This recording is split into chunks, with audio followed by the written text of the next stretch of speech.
Alors, donc bonjour, merci beaucoup de m'accueillir ici. C'est marqué, c'était marqué. Je ne dépasserai pas 13 heures. Donc voilà, je vais vous parler pendant une demi-heure. Je m'appelle Céline Ahon et je remercie l'école de m'accueillir pour ce temps de parole. C'est une chance de pouvoir parler une demi-heure, je pense. Surtout dans ce cadre qui me rappelle quand même un peu, avant de faire mes études de beaux-arts, j'ai tenté de faire médecine puis psycho, et c'est vrai que ce cadre-là d'un amphi, tout ce qu'il y a de plus amphi, me rappelle de vieux souvenirs. Donc merci à vous de m'accueillir ici. Et donc je suis artiste, je suis originaire de Clermont-Ferrand, j'ai fait les arts décoratifs à Strasbourg dans la section art. Et c'est de ça aussi dont je vais vous parler. J'ai été diplômée du DNSEP en 2006. Et j'ai validé un DSRA il y a peu de temps, dont je vais aussi vous parler dans le cadre de comment les écoles d'art ouvrent des possibles. Je suis plutôt connue dans le monde de l'art pour le médium de la performance, que vous connaissez. Et si je ne me trompe pas, vous êtes plutôt essentiellement orienté vers le design, mais il y a aussi des options art. Et ma participation va nourrir votre réflexion sur art, design et ses ponts possibles par une recherche envisageable. Donc moi, je vais vous parler d'expériences artistiques que j'ai vécues. Alors on y va. C'est parti. C'est parti. Alors ça, je me suis dit, c'est pas mal. Vu que je vais parler à des étudiants en art, autant essayer de me rappeler quand moi j'étais étudiante, qu'est-ce que j'ai fait. Donc là, je vous parle de 2002-2003 déjà. Donc on aperçoit cette photo où je participais à un cours qui se passait toutes les semaines, qui durait 12 heures consécutives, et qui maintenant à Strasbourg, peut-être vous entendez parler, c'est le cours de performance qui s'appelle hors format. Et à l'époque, ça s'appelait groupe 3. Et on était là, tous ensemble, réunis de la 2e à 5e année, de 2 heures de l'après-midi à très tard ou dans la nuit, ou tôt le matin. Donc moi, j'ai profité de ce cadre-là de l'adresse pour donner une forme à un travail de photo où je racontais des histoires d'images, et notamment j'organisais des fausses ventes aux enchères, faux tirages au sort, fausses ventes de mes dents, vraies fausses ventes de mes dents de sagesse, etc. Et puis après, je me suis mise à apprendre la vidéo. Et ça, on verra plus tard. Et en apprenant la vidéo, je me suis beaucoup appuyée sur le contexte qui était l'école d'art. Avant, j'avais détourné le distributeur automatique de Hollywood Chewing Gum, ou quand j'avais un accrochage, un bilan, je restais 48 heures et j'organisais des visites. J'avais fait un détournement de l'ascenseur. Donc vous voyez comment tout ce qui fait, je sais pas, la machine à café, l'ascenseur, il y a quelque chose de commun dans tout ça. Et ce cours, moi, ça me posait question aussi de me dire, mais qu'est-ce que c'est que de s'adresser, de faire des faux tirages au sort de mes photos, à un cours, de m'adresser ici, maintenant. Qu'est-ce que ça veut dire? Et récemment, je suis allée interviewer mes professeurs, 10 ans après. Et je vous lis ce petit paragraphe qui conclut l'entretien avec Pierre Mercier, qui a été un de mes enseignants, et qui avait créé ce cours avec Francisco Ruiz de l'Infante et Éléonore Elio. Et l'entretien finit en disant « On revient à cette question compliquée et sans doute la plus fondamentale. Je suis artiste, l'école est mon atelier, les étudiants mon matériau. » Parce que c'était ce que mes enseignants revendiquaient. C'est-à-dire qu'en tant qu'enseignant, enseigner dans une école d'art, pour eux, ça faisait œuvre. Et ça, je me le demande. Vous allez voir pourquoi. Et alors, je vais chercher des réponses. Et donc il dit, voilà, je suis artiste, l'école est mon atelier, les étudiants sont mon matériau. Je vais les former, leur donner une forme ou les déformer, en faire mon œuvre. C'est pour ça que je venais demander des réponses. Eh bien, nous voilà dans le pire danger. C'est ça, l'artiste, là il y va fort, Pierre Mercier, c'était toujours comme ça d'ailleurs, l'artiste comme dictateur qui sert de modèle au dictateur comme artiste, qui va modeler la masque vulgaire pour en faire un peuple pur et fier. autant y aller, il nous reste 25 minutes. Et ensuite, il dit, ceci dit, ce danger, il est là. Chez tous les enseignants, c'est un désir. Voilà, le mot désir, c'est important pour moi. Plus ou moins conscient, le fascisme n'appartient pas qu'aux fachos, et l'académisme est une forme douce du fascisme. Voilà, nous menace tous, toujours et partout. Voilà, bon, alors. Donc, non, ma réponse est non. Le groupe n'est pas une œuvre collective. Je pourrais dire le groupe enseignant-artiste, étudiant-artiste est à l'œuvre. Ça fait une jolie formule qui indique que l'on est tous au travail et tous travailler dans un dispositif de vie. Comme là, on est au travail dans un dispositif d'amphi. Un dispositif, je vais souligner en rose, de vie qui cherche... Moi aussi, je suis un peu enrhumée, ça va, j'attends la petite quinte de tout, mais bon. Un dispositif de vie qui cherche à rendre conscient de ses désirs et du ou des contextes qui les conditionnent, qui les autorisent, c'est-à-dire qui te permet d'être auteur de ton histoire autant que de ton œuvre. Ce travail qui te travaille, comme vous travaillez votre enseignement, enfin, qui te travaille, tu le fais dans un groupe, parce qu'un groupe est une organisation sociale, politique, un lieu qui fait que tu n'es pas seulement dans ta solitude psychologique avec ton analyste, mais dans un lieu d'expérience inédite, parce que les règles de fonctionnement de ce groupe, tu peux les inventer toi-même, les contester. En entrant en conflit avec elles, tu vas jouer des rôles comme on joue un jeu pour comprendre comment marche le monde et que ton identité n'est pas figée de façon hiérarchique et immuable. Bon, alors j'avance. Ça, c'est ce que disait mon prof. Et moi, comment être dans une école d'art, dans un groupe, parce qu'on parle d'ici, on est dans un groupe, dans une option art, qui est dans une école qui est dans une ville qui est dans un pays, qui est dans une Europe. Ça veut dire quoi ? Être artiste, être étudiant en art, et en quoi on touche le monde par ricochet. Alors moi, c'était ça, 2002, hein, va falloir que je speed un coup parce qu'on va pas s'en sortir. J'avais dit, je voudrais apprendre à apprendre. Et j'avais souvenir, enfant, parce que les études classiques ne m'avaient pas transmis le désir d'apprendre, que j'avais eu du désir à apprendre à faire du patin à roulettes. Et je m'étais dit, il y a le film de Almodovar où il y a Kika qui fait du patin à roulettes. Donc, j'avais mis une caméra sur la tête et j'avais fait du patin à roulettes dans toute l'école. Parce qu'il fallait que j'apprenne à faire de la vidéo. Donc l'écran de gauche, c'était moi qui faisais du patin à roulettes dans une école d'art. Bon, bah voilà, ça vous connaissez. Là, je dis bonjour, j'ouvre des portes, atelier livre. Là, c'est l'administration. Là, c'est l'atelier vidéo. Et voilà. Et ça, c'était dans une télé. Et puis l'autre télé, eh ben, c'est le cours. Le cours où on était tous réunis à 3h du matin, où bon, là il y a Dorothée Dupuis, Clément Cogitor, Thiel Rosken, Lidwine Prolonge, quand c'était toujours la performance, à la IR. Et vous voyez, puisque dans une télé, il y avait toute l'école, et dans l'autre télé, il y avait moi qui levais et qui baissais la tête. Et donc là, le groupe se voit dans la télé de gauche. Là, c'est François Martigues qui a commencé à se faire coucou. Et puis, le cours continue. Et voilà, donc je suis devenue comme ça, de ce premier travail, une espèce de, femme orchestre de la vidéo. Vous comprenez ? Bon, là, je ne vais pas vous refaire le coup et vous filmer et puis vous faire coucou avec une caméra sur la tête. Une fois, on va y arriver. Une fois diplômée, bon, moi, j'ai un peu assisté des artistes, j'ai envoyé énormément de dossiers. J'en avais marre, ça marchait pas, j'ai loupé le pavillon du Palais Tokyo, j'ai loupé Montrouge, rien marché. Donc, j'ai fait une permanence cafétéria au Flunch, en face de Beaubourg. Et j'ai dit, c'est ma... Et ce projet, avec Cécile Bicler, Julie Vessière, et ce projet m'a complètement libérée.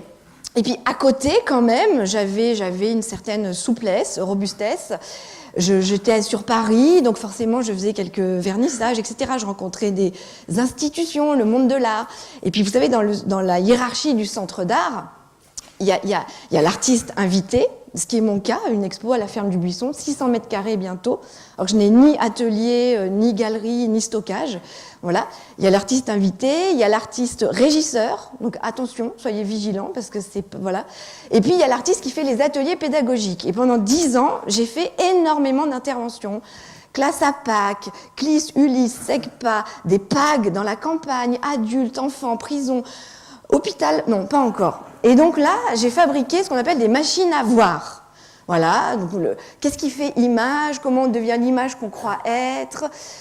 J'avais eu mon diplôme en disant, mais Marilyn Monroe est-elle morte ou a-t-elle été assassinée? Donc vraiment ce rapport à l'image qui s'adresse, qui vit traverser l'image. J'ai eu les félicitations. Et donc je dis, on fabrique des machines à voir. Parce que pour moi, voir, avoir un point de vue ensemble, avoir un point de vue ensemble.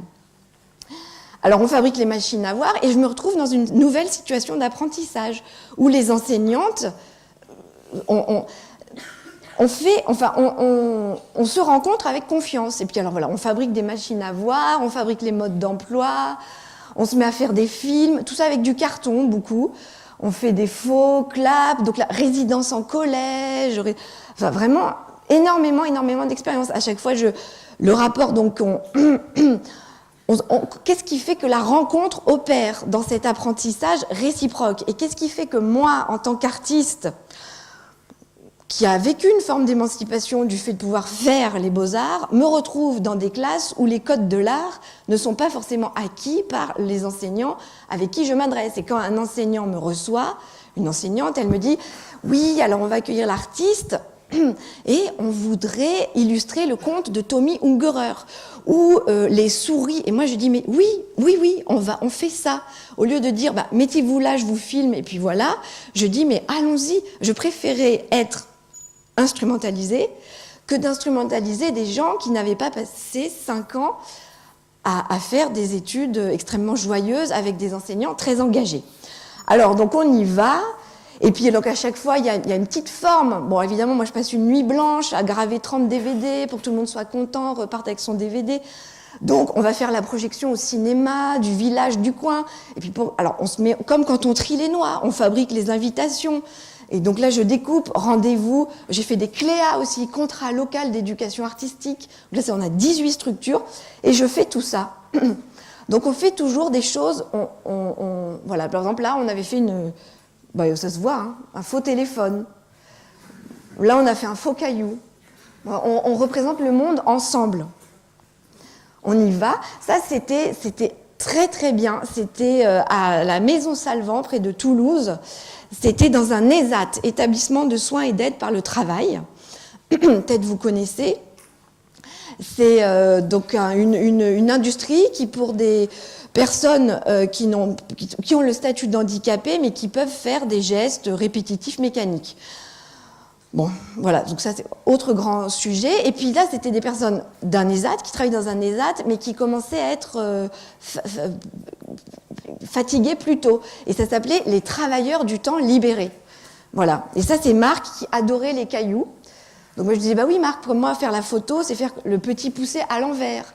C'est avancer dans le brouillard. Et donc, on avait comme ça créé des situations qui faisaient performance. Par exemple, là, il y avait Alain qui voulait être un arbre. Donc moi, on commentait le fait de « cet arbre parle-t-il ». Bon, j'avance parce que là, j'avais envie de vous raconter tout ce que je fais en atelier. Mais je pense que pour l'enjeu de notre recherche commune, plus qu'un quart d'heure, il fallait, j'y vais. Voilà, ça, c'est à la maison d'arrêt de Valenciennes, quartier homme, et ça c'est le quartier femme. Donc vous voyez, donc là je parle de est-ce que parler est une écriture? Et puis là les détenus me disent, je leur dis oui, ce qui m'intéresse c'est que le vol d'une mouche pour Marguerite Duras pourrait être une écriture. Et ils me disent bah oui, c'est comme dans la grotte Chauvet ou de Lascaux. Je dis mais oui, tout à fait, Marguerite Duras a fait un film, La main négative, qui est une déclaration d'amour au premier signe fait par cet homme ou cette femme il y a très longtemps. Et je dis, bon, maintenant c'est bien, on a discuté de mes enjeux conceptuels, artistiques, on va fabriquer des faux téléphones. Et là, vous imaginez bien qu'avec ces personnes, que ce soit des enfants de maternelle ou des détenus, on fait semblant pour de vrai avoir une conversation. Et comment cette conversation, elle écrit une rencontre et un espace commun, poussé suffisamment loin de l'autre pour qu'on ne se retrouve pas à poil, mais qu'on parle de quelque chose d'intime auquel on donne une forme. Donc tout ça marche très bien. Ah oui, et puis alors le projet le plus récent, c'est un vrai faux bureau de vote Et les 2 dimanches électoraux, on a été faire voter. Et ça, c'est à Bobigny, en banlieue parisienne, des très jeunes, très jeunes enfants qui voulaient faire un braquage. Donc j'ai passé tout le printemps à leur faire des calaches. Et on a fait un tournage à la ferme du Buisson que je vous invite à venir voir. Voilà, donc là on a fait une épicerie, on a braqué l'épicerie. Moi j'ai fabriqué des massues en carton et on a cassé les murs du centre d'art dont l'expo sera... Voilà. Donc, j'avance, parce qu'il faut bien avancer. Je sors de l'école, j'ai la chance de faire énormément de post-diplôme. Je vais pouvoir sortir un guide comparatif, donc j'ai fait celui avec la Cheapest de Fabrice Hibert. J'ai fait un vrai faux film d'entreprise, j'ai fait celle avec Michelin de Clermont Communauté et Beaux-Arts Clermont. J'ai fait aussi celui donc d'Annecy. Et donc, Annecy, je vais revoir mes enseignants que j'ai interviewés. Et j'ai publié ce livre d'entretien. Donc, est-ce que parler est une écriture? Des enseignants qui faisaient le cours que vous avez vu. Bon, je suis allée revoir le directeur de l'époque, Jean-Pierre Greff, qui nous avait sabré du champomis pour le vernissage de l'ascenseur. Et puis, des contemporaines. 4 autres... donc ça, tenez, je peux le faire circuler. Vous me le rendez, je le laisserai à la bibliothèque. Voilà. Et donc, un petit quart d'heure, ça va le faire. Donc voilà, donc Marie Preston qui a fait comment faire d'une classe une œuvre d'art, Gwenno Lavagon, et un étudiant de Beaux-Arts, Kevin Desbouis, qui peut-être que vous avez entendu parler, il était assez engagé, maintenant il est diplômé. Et c'est comment la parole circule dans ce livre, dont la pagination est du temps. Alors, je fais ce livre. Alors, j'ai lu ce passage et je voulais lire celui-ci pour vous montrer aussi comment il fonctionne dans mon travail. C'est que... Ah oui, bon, ça c'est une petite dédicace. C'est ma première performance après le flunch en face de Beaubourg. C'est un vrai faux speaker corner dans un square invité par la galerie extérieure portée par Géraldine Longueville qui faisait un hommage transmission à la galerie des locataires de Ida Billard. Mais on pourra je pourrais mettre par écrit mes références, ce sera plus simple. Voilà. Donc le vrai faux speaker corner avec une très belle histoire. Et donc ce livre, suite au speaker corner historique, vous m'avez vu sur mon tabouret orange. Ce tabouret, je l'ai déplacé. Et c'est devenu les formes de mes performances où on prend rendez-vous, une institution culturelle invite des publics, spectateurs, regardeurs. Et puis moi, je pars avec mon tabouret. Et comme je traversais les images en patin à roulettes, puis avec Marilyn Monroe, et maintenant c'est le fait d'être là qui fait image. Et donc faire image dans de la prise de parole. Donc ça, c'est la plus récente avec ce livre où, au Blanc de Meudon, aidé par un artiste... Mathieu Tremblin, peut-être vous connaissez, très street art, graphe, il fait une thèse en ce moment à Strasbourg aussi. Mathieu Tremblin, les frères Ripoulin, enfin le remake des frères Ripoulin. Pareil, tout ça je pourrais lister et vous faire un document, ça sera plus simple. Et du coup, bon, un petit passage, donc ça fonctionnait comme ça. Voilà, le corps est une machine désirante qui crée du réel, et vous voyez, on se déplace, hop. Et voilà, nous étions d'accord de ne pas être d'accord, et je vous fais une petite lecture, comme ça, voilà. Alors, sur l'espace entre les personnes, pour que quelque chose de qualité de relation soit établi, rendu possible par une règle... Non, alors, attendez, j'ai sauté une ligne. Je vais trop vite. Bon, est-ce que ça va? On reprend. 1, 2...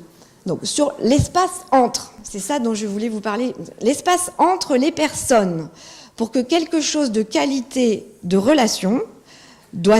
Non, mais c'est ça, de l'art, c'est ça. Pause. C'est comme dans les performances. Sur l'espace entre les personnes, pour que quelque chose de l'art se produise entre deux mots, deux individus, une certaine qualité de relation doit s'établir, rendue possible par une règle. On peut aller au bistrot discuter, mais l'école est une forme de loi que l'on applique. Nous avions beau être excentriques, nous pouvions commencer à travailler au moment où l'école fermait, nous n'avons jamais nié le fait que nous étions dans une institution. Nous étions bien dans l'école avec des autorisations administratives clairement établies, avec un contrat. Ce n'est pas une négation de l'institution. Il s'agit de jouer avec la règle de l'institution, non d'en sortir pour aller faire une école sur une péniche ou dans une caravane. Donc ça, c'est toujours cet enseignant, Pierre Mercier, qui le dit. Et puis moi, je lui réponds.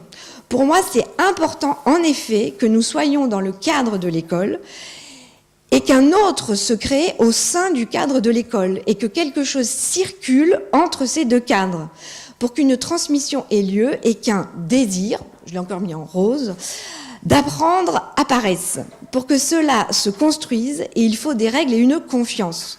Ce rapport de confiance paraît évident, mais cela nécessite que beaucoup de circonstances soient réunies, par exemple que vous n'ayez pas trop faim là, pour que ça fonctionne. Et c'est très rare. Ce sont des formes d'engagement et de résistance.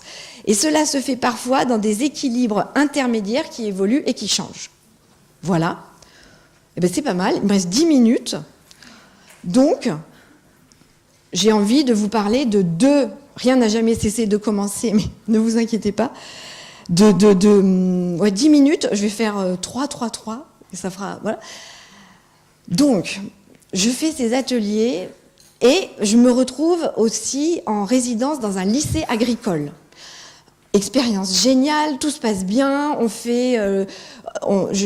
les jeunes qui travaillent au lycée agricole, il y a une ferme, donc ils partent prendre en photo la ferme, ils reviennent, voilà. Et le maire du village veut faire un buzz touristique sur Robert Doisneau. Parce que le village à côté, Robert Doisneau était venu en vacances, il y avait des tirages inédits, la fille de Doisneau était venue, et il cherchait un artiste un peu moderne, voire contemporain. Et me voilà en résidence, c'est-à-dire sans Internet, téléphone portable, un nuage sur deux. Ma seule interlocutrice, c'était la chargée du musée du vitrail et auberger à la maison de retraite.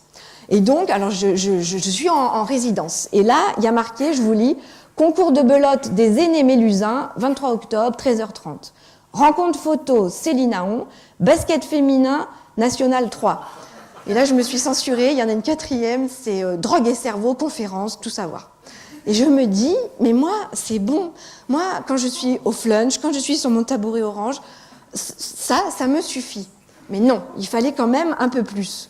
Du coup, j'ai fait énormément d'ateliers, il y avait 5 000 € de budget. Mais beaucoup d'interventions dans les écoles, parce qu'il fallait quand même bien légitimer le fait de donner 5 000 € à une jeune artiste qui n'était pas Raymond Depardon noir et blanc, quoi, ni Doisneau couleur.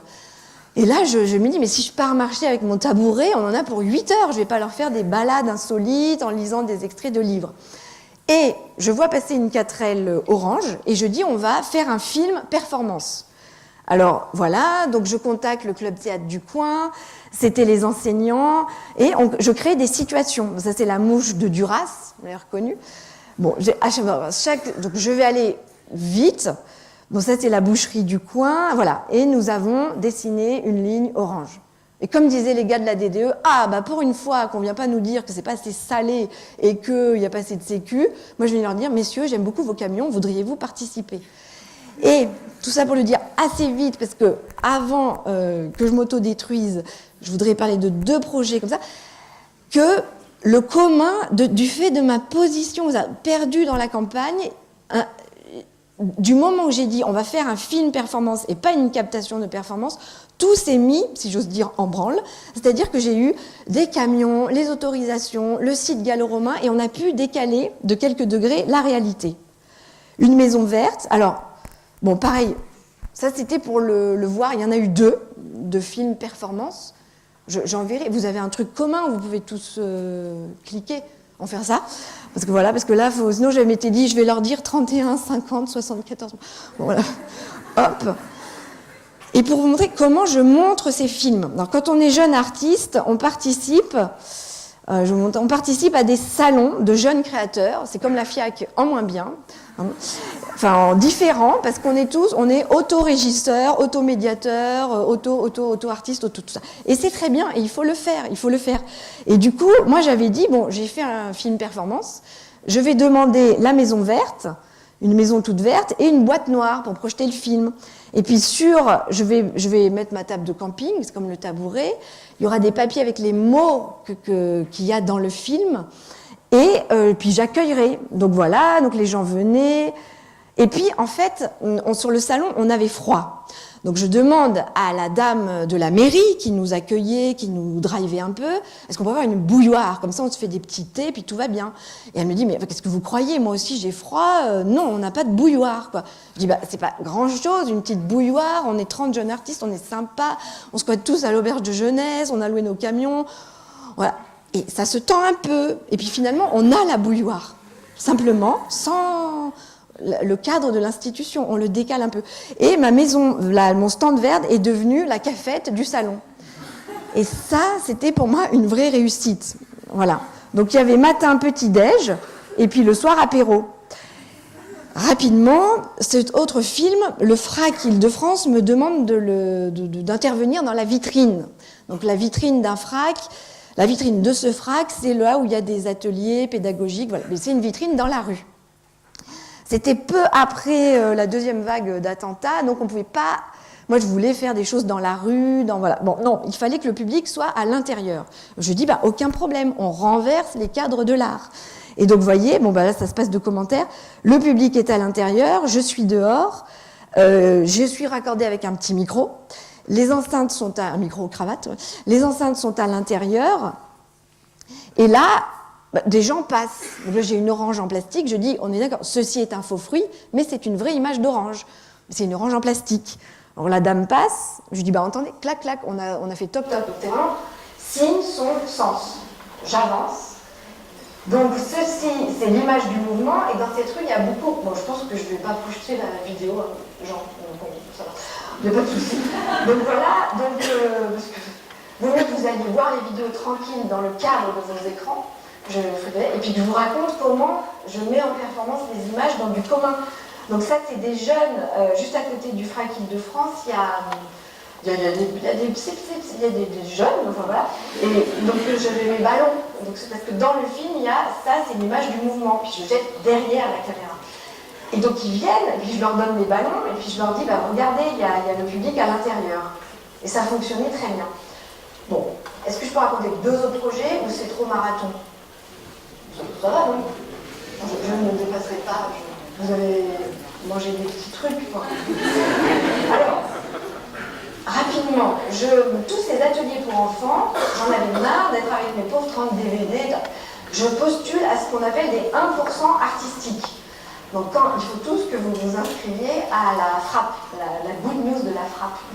Et vous recevrez toutes les annonces de résidence de choses. Et il y a une annonce de 1%, elles font un peu plus peur. Mais quand on fait gaffe, non, c'est pas un problème. Et donc, je fais le premier 1% artistique. J'aimerais AI, alors là, le principal m'a dit, il y avait Drapeau France, Europe, Madame Armand, vous en avez imprimé combien? Il y a une grosse faute. Mais j'ai dit, mais non, c'est j'aimerais AI futur et pas conditionnel. Et donc, c'est une jeune élève qui avait... Donc je repostule. Alors, le 1% artistique, il ne faut pas que j'aille... C'est quand un bâtiment public est construit, il y a 1% du travaux pour faire une œuvre. Par exemple, quand on est rentré dans cette université, il y a une sculpture devant, c'est le 1% artistique. Et moi, j'ai dit, je veux faire des 1% de performance. Et Marie de Bougerolles, quand c'était à Lyon, m'a dit, ça a failli passer, mais il leur faut quelque chose à se mettre sous la dent. Donc voilà, il ne m'en reste que 2 exemplaires. Donc ça, c'est le livret du « J'aimerais pouvoir apprendre en bougeant ». Je peux le faire circuler, mais bon, vous me le rendez parce qu'il ne m'en reste que 2. C'est pas bien grave. Donc là, je fais venir l'entreprise d'Apprenting, qui est Bernard Brunon, qui a été l'élève de Claude Viala, et qui a eu un coup de flip, et qui s'est dit, non mais là, je suis en train de devenir connu pour quelque chose qui a déjà 10 ans, support surface. Et cet homme a créé son entreprise de peinture en bâtiment, œuvre, à Los Angeles. Alors, je passe vite, donc Bernard, j'ai besoin d'une ligne orange dans le collège. Travail soigné, délai respecté, prix compétitif. Et le long de cette ligne, on a mis des panneaux. Voilà, j'ai fait fabriquer un chariot, panneau biface, Véleda garantie 20 ans, ils avaient besoin de quelque chose, ils l'ont eu. Et dans le livret, dans le livre, chaque double page orange reprend l'histoire de chaque panneau et comment on a construit chaque panneau. Donc au début, vous avez ma lettre de candidature, et puis le nom de tous les élèves, l'histoire de la ligne, par où passe la ligne, voilà, etc. Puis au bout de la ligne, on a planté un arbre, puis un banc. Voilà, et on a pris soin de la ligne, et elle fait 300 et quelques mètres, et je me suis fait vandaliser, ce qui me fait assez plaisir. Je t'aime, I love you. Voilà. Et promis, je vais dépasser, mais juste... ah non, vraiment, moins d'une minute. Donc là, c'était 32 000 €. Donc c'est bien, pour faire venir Bernard Monod de Los Angeles, on fait la ligne. Je repostule, je renvoie la même lettre qui est dans le livre. Enfin, je vois passer appel à candidature, 1% artistique, Seine-Saint-Denis, forme immatérielle possible, ayant rapport au langage. Je me dis, merde, mince, je vais postuler. Donc j'envoie la même lettre, je change juste les noms. Et bim, me voilà présélectionnée, me voilà à écrire une étude. L'étude était épaisse comme ça. Cette étude disait, nous allons peindre une pièce en verre. Je fais venir Bernard Monod, je fais des ateliers. Alors là, le deuxième 1%, c'était 120 000 €. Donc là, j'ai salarié 12 personnes. J'ai embauché les médiateurs du centre social, Cédric Fabre, un éducateur, des intermittents du spectacle qu'il a fallu que je salarie avec, vu que je cotise à l'URSSAF, vous imaginez tout ça sur mon compte personnel de jeunes artistes diplômés depuis 10 ans. Et donc on le fait, on fait un lâcher de ballon. Alors ça pareil, je vous le fais passer. Forcément, j'ai fait le livre aussi. Ceci n'est pas un placement de produit. Promis, je n'ai pas ça. Donc tout est, je le laisserai à la bibliothèque, ça s'appelle Jouer, c'est marqué dessus mais on ne le voit pas, Jouer à faire semblant pour de vrai. Et ce livre, donc il y a eu un livre, il y a eu un film, on a fait un lâcher de ballon, à quoi tu rêves. Et la principale c'était non, non, non à tout. Donc tous les rêves, on n'a eu aucun, nique la police, Natacha est une salope, que des beaux rêves. Je veux être premier président noir de France. Je rêve d'avoir mon brevet et de rencontrer Kim Kardashian. Et donc on peint des murs en verre pour raconter les rêves. Donc Bernard Monod, d'où tu viens? Je viens des États-Unis. Ah, tu as rapporté le verre de Hollywood. À quoi tu rêves? Le rêve américain est devenu un cauchemar américain. Et on a fait une expo et on a fait un film. Voilà. Avec les jeunes, qui dure 1 heure. Donc je vous enverrai le lien. Donc là, il y a eu drogue, armes, etc. Enfin, tout ce qu'il y a de plus violent.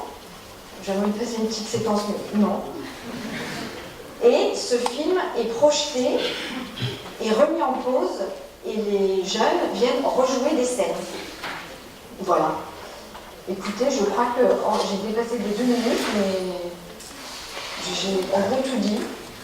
Voilà, merci.